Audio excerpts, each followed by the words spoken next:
Hi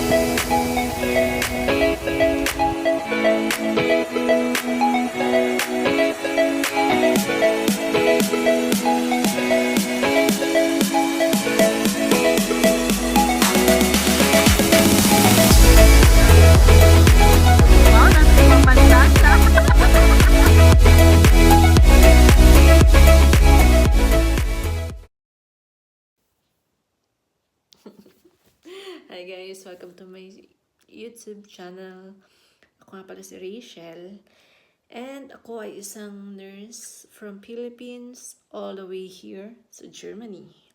So, specifically, andito ako sa Bremen, sa bandang northern part ng Germany. And I am almost 2 years. So, sa November, 2 years na ako dito sa Germany as a nurse. Well, not really. I mean, noong January lang ako actually naging nurse dito sa Germany. And another year from that as Helferin, Pflegehelferin, or you can say nursing aid sa atin sa Pilipinas. So, how did this happen? First, mga kasagsagan ng COVID. Although, medyo end na ng COVID era. Ay, marami akong lumalabas sa Facebook ko ng mga agencies or mga hiring ng nurses dito sa Germany. And then, wala lang. Actually, pumasok lang siya sa isip ko na, why not? Try natin anong mawawala, anong meron. Kasi ba nakikita ko siya na parang you have to learn muna yung language ng gantong buwan, ng gantong specific blah blah blah. And then parang naisip ko lang na, sige, wala akong ginagawa. Nasa bahay lang ako that time. Ang need lang naman is meron kang cellphone or laptop. And then, kung ayaw ko naman siya, kung mahirapan ako sa language, edi stop. Diba? Pero kung madali, edi go. Tignan natin kung hanggang saan. Kasi unang-una na nakaka-attract sa mga ads na yan is wala kang babayaran sa schooling or sa class ng German language. And then, free yung mga kung ano-ano, free airfare, free translation, free blah blah blah. And then, syempre, guys, sa hirap ng buhay no time na yun, ayaw mo naman, di ba, syempre, na mag-apply or maglabas ng pera sa pag-apply. So, kaya ko siya tinry. Kasi parang bored ako, like that.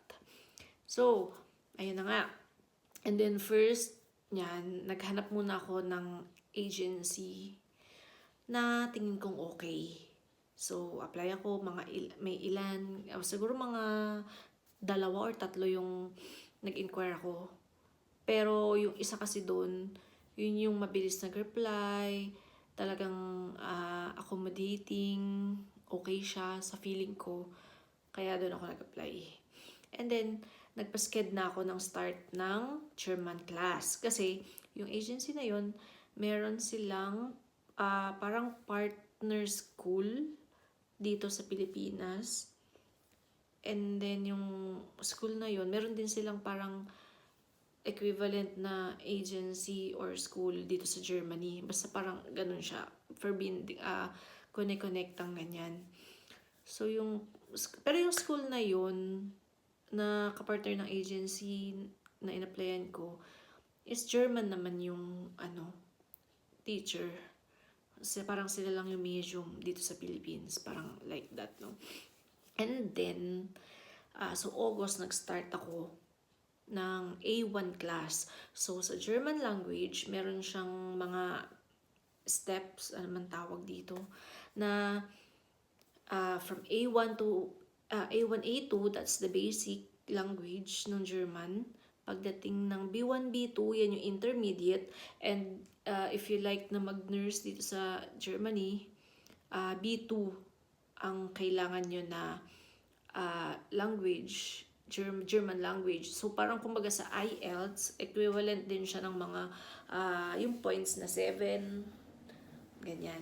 Pagdating naman C1 and C2, yan ay mga expert ng German language. Yan yung C1, yan yung required kung plan kayo na mag-aral dito sa university, or kung ang trip nyo maging doctor dito, mga professional, something like that, yan.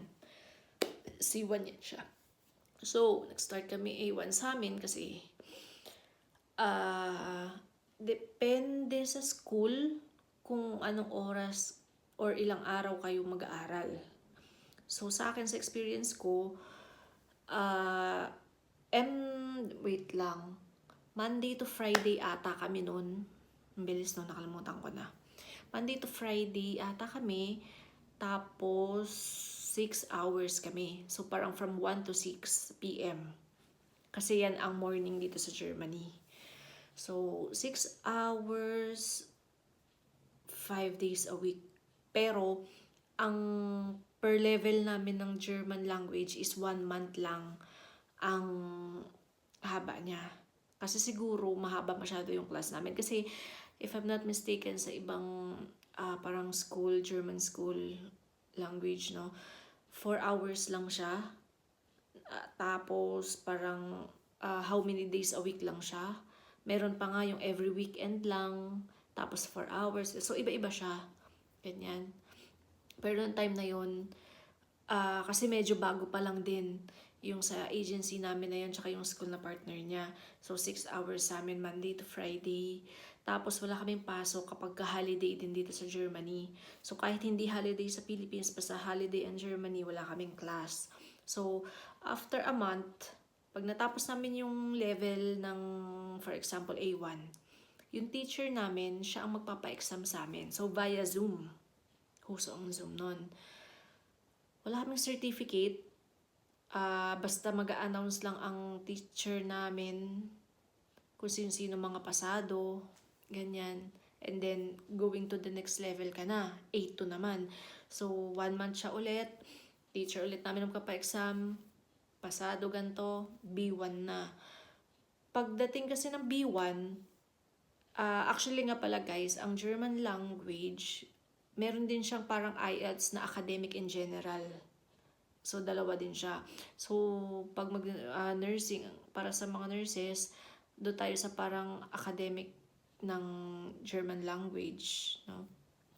Tapos, so, pagdating ng B1 na third level, inaaral mo na yung general part. Kasi pabalik ka na naman sa basic, mga nouns, pronouns na ganyan. Pero ituturo nila sa inyo in German language, in German words. Tapos hahaluan na yan, pagdating ng B1, ng mga medical terms, mga basic.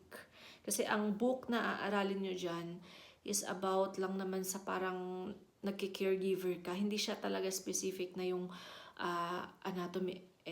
Hindi, anatomy meron siya. Pero hindi siya talagang malalim na pag-aaralan. Pati yung mga medical surgical, hindi naman yan kasi pag-aaralan. So, more on mga parang caregiver lang na basta may basic knowledge kapag dating sa pag-give ng care. Pagkatapos yan, B2.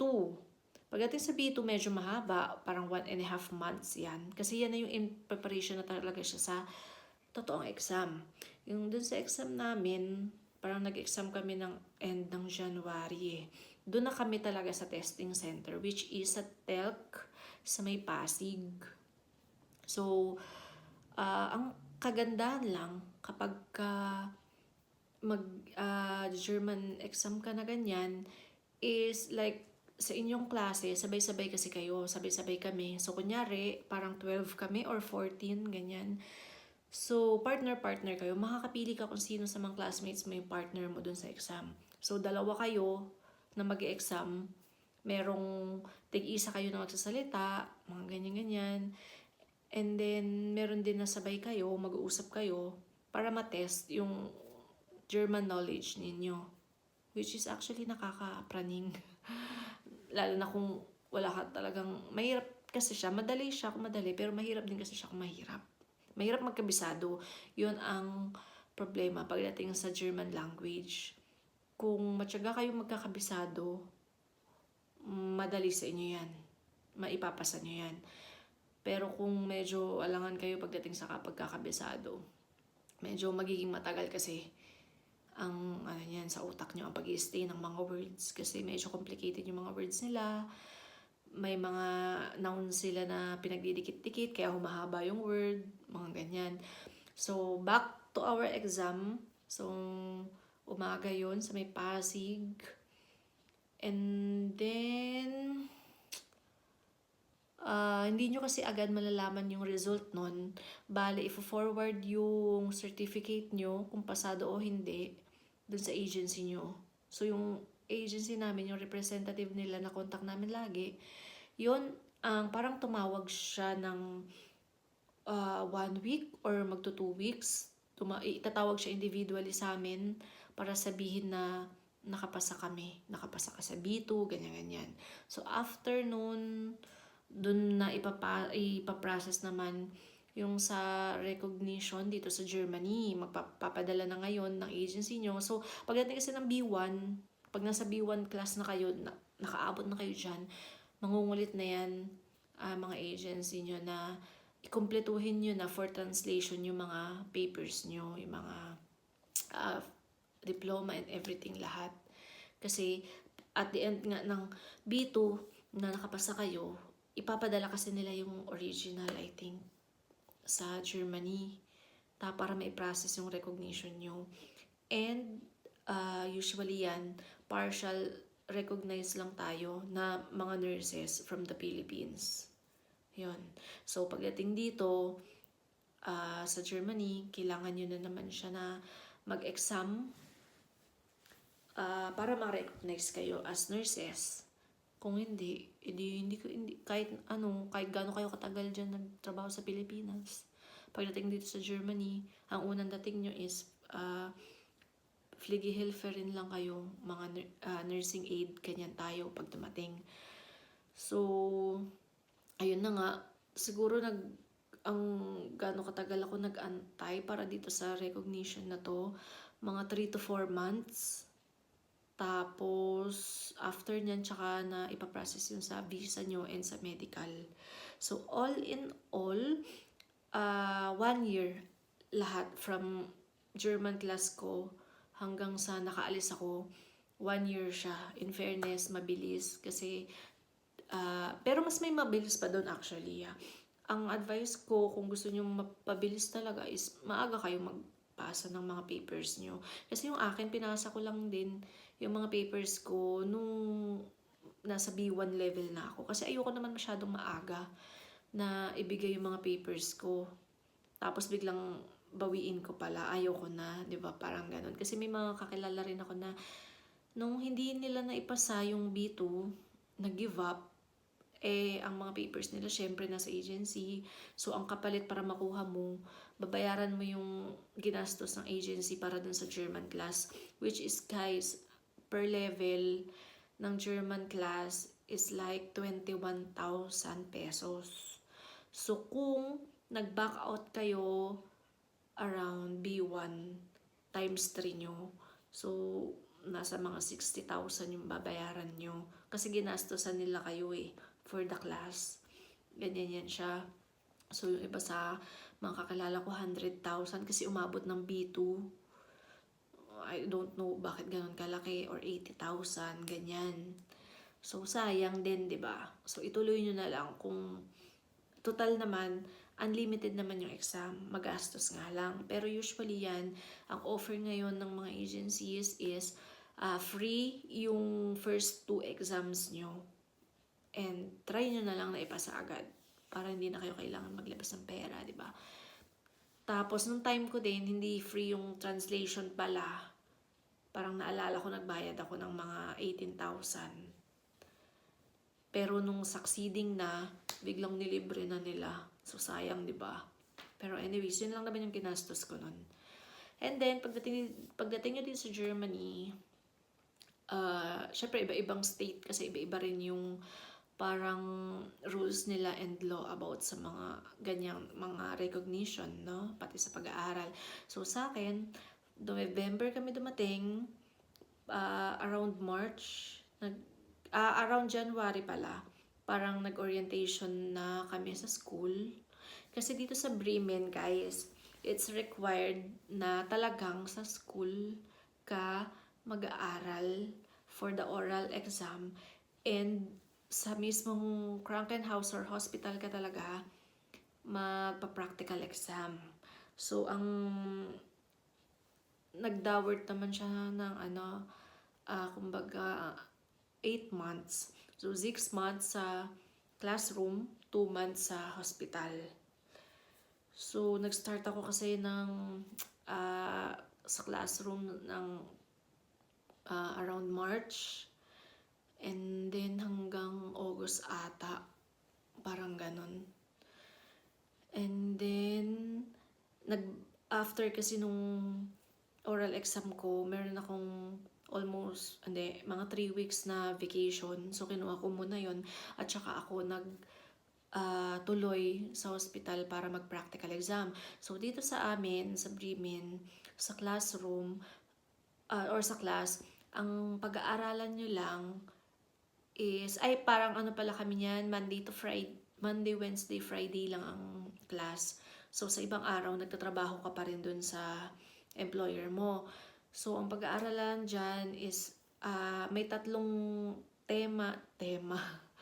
may tatlong team ng pag-aaralan. Teka, check ko lang So, ang kinaganda lang, ang team ng pag-aaralan na pagdating dito sa Bremen is 6 lang yung Krankheit or yung sakit na kailangan naming aralin. Hindi siya katulad, kasi nung time din na wala pa akong alam, nung nasa Philippines pa lang ako, syempre nanonood din ako ng mga kung saan at nagsisearch. Usually yung sa iba parang 20 na sakit pag-aaralan nila. And then, ang setup nga ng exam, ng oral exam, is bubunot ka kasi doon ng isa. Yun yung ipapresent mo. In fairness dito sa amin, 6 lang. And then, meron din siyang 6 na berufliche about sa parang mga 6 teams din siya about sa stress, sa pag-care ng palliative, tapos merong mga Gewalt or yung mga hindi ko alam kung paano Tagalogin, guys. Tapos meron din siyang Sucht in der Pflege, kumbaga is parang mga addiction. Kasi 'di ba hindi naman uso, pero kumbaga it's a topic din yung mga pumapasok yung katrabaho mo ng nasa ilalim siya ng alcohol, or kumbaga nang may mga addiction na ganun. At saka yung kasama din sa pinag-aralan namin about sa Krankenversicherung, or yung sa atin parang kumbaga is mga health insurances. Kasi super important sa kanila dito yan. Dahil halos dito obligado na kumuha at magkaroon ng health insurances, mga insurance, kung ano-anong insurance dito sa Germany, madami talaga. So part siya ng exam namin. And then yung isa pang team naman niya is about sa mga pag-advise, sa i-instruct sa mga patient ng mga sakit. Kumbaga, kung paano mo i-advise yung pasyenteng may diabetes, kung paano mo siya instruct na kung paano mag-check ng mga blood sugar niya, paano mo advisean or instructan yung mga patients na may mga asthma. So, 6 yan. So yung tatlong team na yan is tiga-6 siya. So, yun yung mga topic na pagbubunutan. Tapos, hiwa-hiwalay kasi siya parang ganun. Parang, per team, meron ka talagang bubunutin na isa-isa, ganun. So, sa awa naman ng Diyos, guys, ang dali lang nang nakuha ko. Naalala ko pa yan, ang sakit na nakuha ko noon is about asthma. So, pinresent ko lang siya. Meron siyang setup, meron siyang parang case, may case ng patient na yung patient, 12 years old, blah, blah, blah, may gantong simptoma siya. Tapos sa baba nun, may mga questions, 1 to 6, 1 to 5, 1 to 10, kung ilan man yun. Yun yung mga sasagutan mo at yun yung ipipresent mo doon sa examiner mo. So, nakakakaba yun, guys, in fairness. Alam niyo, super puyat namin talaga yun. Hindi kami halos masyadong nakakatulog, super stressful kami. sa pagkakabisado. Kasi masyado naman bookish ang exam, guys. Hindi kayo, yun lang yung parang advice na mabibigay ko sa inyo, hindi kayo kailangan mag out of the book. So, wag nyo i-share yung experience ninyo pagdating sa exam. Ang gagawin nyo lang dyan, sagutan nyo yung tanong about lang dun sa nakalagay. Wag na kayong kasi yung experience ko ganito, yung ano ko ganyan, wala, i-out nyo yan kasi hindi yan importante sa exam, guys. May mga kakilala akong, may classmates akong gumawa ng ganyan, dinededma yan ng examiner. Ang gusto lang ng examiner makita or marinig sa inyo is kung ano yung sagot nyo dun sa mga questions about dun sa case ng patient na nandun sa mabubunot yung paper. Yun lang yan. So, para to share with you guys lang, ano yung mga team ng sakit, apoplex number 1 or yung anong tawag dito, guys, ang hirap na magtagalog, Schlaganfall, yun yung kapag na stroke, yun pala, stroke. Pangalawa, Oberschenkel has fracture, yan yung sa mga hips, yung about sa bones yan, kasi uso dito, guys, yung ino-opera yung sa bones dito sa may hips para makalakad ulit yung mga matatanda, yan, hoof step, ganon. And then, number 3, diabetes. So, diabetes, alam nyo na yan, madali lang yan. Pero, simple words nila yan, pero kasama sa exam. Number 4 naman, heart infarct or heart attack. Yan, medyo hindi ko yan trip. Absent ako niyan, pinag-aralan namin yan. Tapos number 5, morbus Crohn, rectum carcinoma and stoma. So, yan yung about sa mga different, sa intestine, sa large intestine, small intestine, yung mga sakit dyan, kung bakit madalas magkaroon ng mga pagtatae, yung mga tao na ikinakamatay nila. Tapos, yung rectum carcinoma is yan yung rectal cancer. Tapos, yung stoma, yung kapag meron ng stoma dito yung patient, kasi dito na siya lumalabas yung dumi sa tiyan. Alam niyo naman na siguro yan, no? And then last, yun yung asthma. So, yung 6 na yan lang yung 6 na sakit na pinag-aralan namin.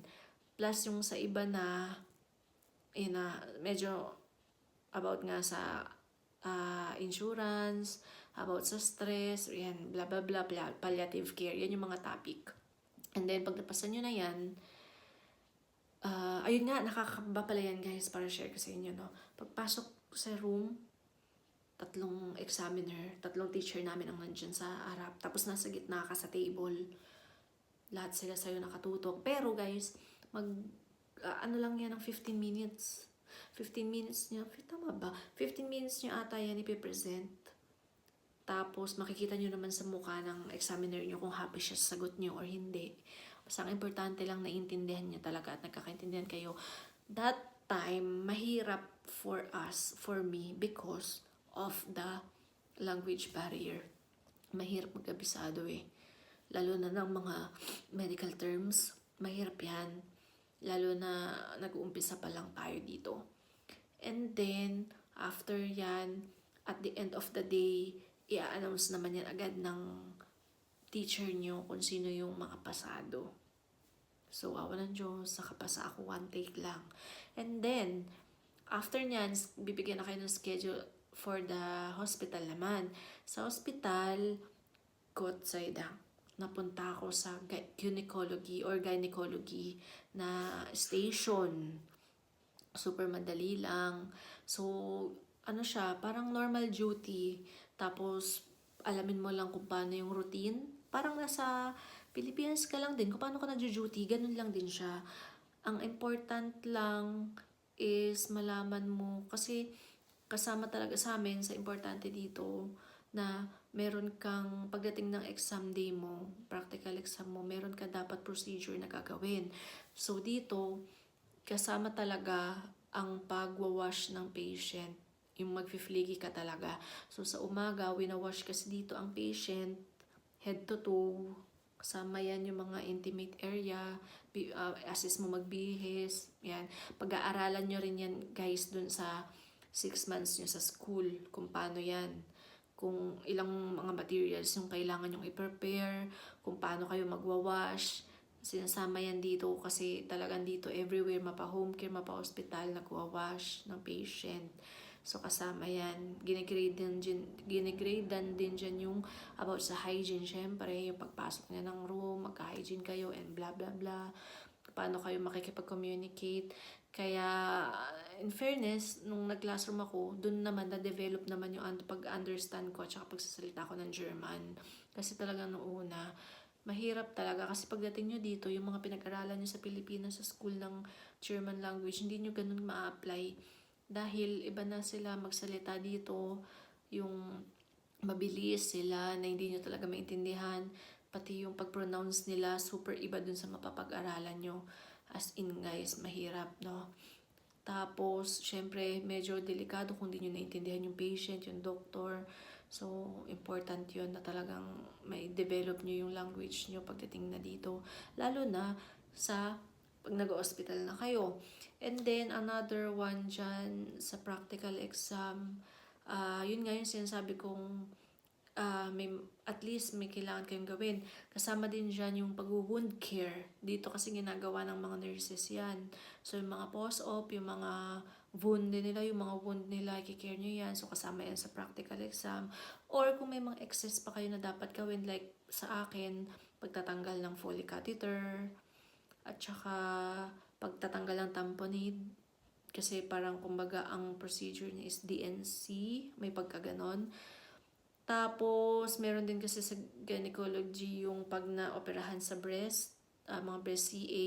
So, tatanggalin mo yung mga Jackson Pratt, redong kung tinatawag, pagtatanggal nun ng mga tahinon, ganyan. Pero nung exam ko, wala yun. So, ang ginawa ko lang dun is mag-wash ng patient, magbigay ng medication, gigradean din yung pagpe-prepare niya ng gamot. So, nakatingin lang sa inyo yung examiner nyo, plus yung parang naging praxis and lightering nyo. Praxis and lightering is parang CI doon sa hospital na staff din yan doon sa station. So, dalawa sila na parang examiner nyo. Pero ang main kasi doon is yung teacher mo. So, talagang seryoso siya dyan. Hindi siya ngingiti. Basta maging friendly ka lang. Pero in fairness naman, mabait yung examiner ko, yung teacher ko. Pero mahigpit kasi siya. So, and at the end of the day din, pagdating ng, kasi ang duty nyo dyan is like 6 to 2, pero sa exam, 7 talaga ang start, 7 to 12, 7 to 11. Pagdating ng tanghali, mag-uusap yan sila, kasi meron pang reflection yan, at the end ng duty nyo mga 11, tapos ka na kasi dyan sa exam na yan, 11 to 12, magre-reflect ka na ng mga tama or maling ginawa mo, mag-uusap kayo ng examiners mo, kaya tatanungin ka niya, ba't mo to ginawa, ba't ganito ginawa mo, ba't ganito, ba't ganyan, yung mga ganyan. So, magde-defend ka na ng mga kung ano-ano dyan.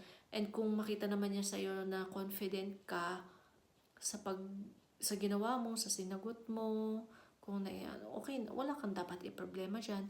Tapos, palabasin ka lang niya saglit, after 5 minutes, nakapag-decide na sila kung pasado ka o hindi. At thank God naman, ako'y nakapasa din agad. So, after nun, babalik ka na sa employer mo, as Pflegefachkraft ka na. So, ganun yung naging process dito sa Germany. Matagal, maraming pagsubok. Pero, once na naipasa mo na yan, yung tiniksa yung dibdib, wow, di ba? Ano na yan, talagang matatapos din yan. Tiyaga lang muna. Talagang sinabi ko rin sa sarili ko noon, hindi muna ako masyadong magpapasyal, mag something, no? Talagang nag-focus ako sa pag-aaral. Kasi guys, 2 times, I think buong Germany naman, 2 times ka lang pwedeng mag-exam na kapag hindi mo na ipasa yung sa ikapangalawa, babay ka na and go back to Philippines ka na. Ganyan kasi siya. Pero, ayun, nakaya naman. May mga kakilala ko sa ikalawang exam nila, ng practical exam, naipasa naman na nila. Mas naging madali na lang. So, kaya nyo yan, guys. Try and try lang. Okay. So, yun lang muna. And I will be sharing din sa inyo, guys, about naman sa mga iba pang process or exams dito sa Germany. Okay, bye-bye!